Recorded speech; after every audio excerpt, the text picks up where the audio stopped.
Intellectual and developmental disabilities are nothing new, but realization of the support necessary for individuals with these disabilities and to participate in their community is only recently reaching many among the public. I think the public in general has become much more accepting of people with all different forms of intellectual and developmental disabilities. There are a lot of people involved in the community that maybe 20, 30, 40 years ago were not. And it's not uncommon to have friends, family members, acquaintances with intellectual and developmental disabilities, no matter what you do.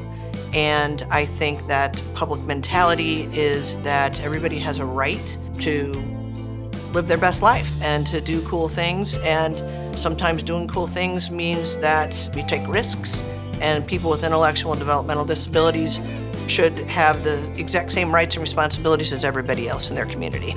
Programs for people with developmental disabilities are difficult to get funding for because they're expensive and the cost continually goes up.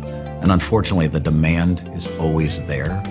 And so it's difficult to get that funding because it's constantly growing and it's expensive. And when you have to have a balanced budget in your state, unfortunately, those things just sometimes don't get the attention or they get cut whenever revenues fall. Vital support for individuals has been difficult to obtain. Not just enough funding, but timely, appropriate funding that's easy to access and comes at an adequate rate. My vision for the future is to find a job so I can make my own money, save it to get an apartment or a house. My vision is working at a movie theater. I really like watching movies. Emily is my daughter. I'm also her guardian. Was never supposed to be able to see.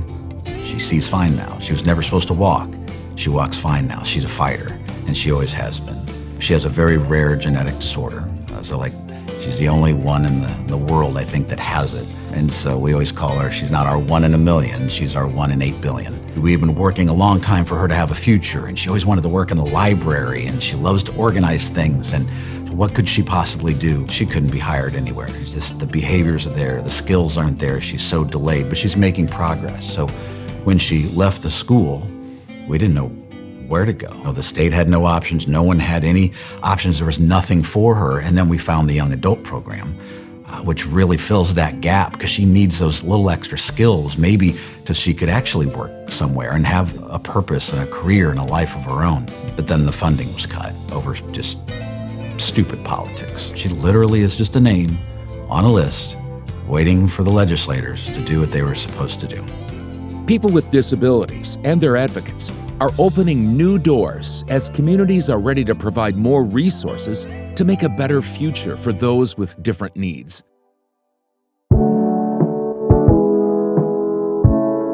Community living works to enrich the lives of people with disabilities so they can achieve their highest potential by providing children and adults with services and programs to allow them to live, learn, and work in our community. They make our community a more inclusive, diverse, and better place to live. Community living started in 1978. We started out just doing 1 or 2 services, and we now provide 4 to 5 different services spanning people's entire lives. We try to help people live their best life, no matter what that is, whatever that means to them. I've worked at community living for over 40 years. I kind of feel like community living chose me. I love what I do, and I just feel like this is kind of a part of me. The Young Adult Program was designed for individuals 18 to 25 years old that need more time to mature through experiences and develop skills before deciding upon their future path and moving into that next step. We identified that there was a service gap in the area, and that was for young adults who were interested in employment but not yet ready to start employment or an employment training program. Once we identified that, we decided we wanted to create this new program. I realized that it was a huge need for families when, before we even opened, I couldn't keep up with the inquiries and the phone calls. There is nothing else like the Young Adult Program because it is specifically designed for that pivotal moment in a young adult's life to help them go on to the next step and find success when they do. Community living values our ability to lead creatively, deliver the magic to transform lives, and celebrate big and small moments to create a lasting impact.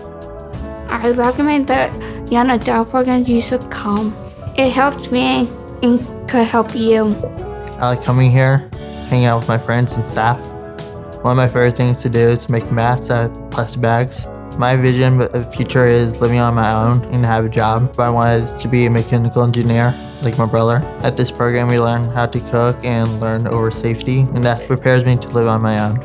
Community Living has great plans. We plan to expand. We need to go to a different part of our county. We have a large county. We want to provide innovative services. We want to provide the magic and help people reach their vision. Everybody's vision of what they want their life to be like is different. We hope to be able to just provide services that help them reach their end goal. To learn more, visit www.communitylivingmo.org.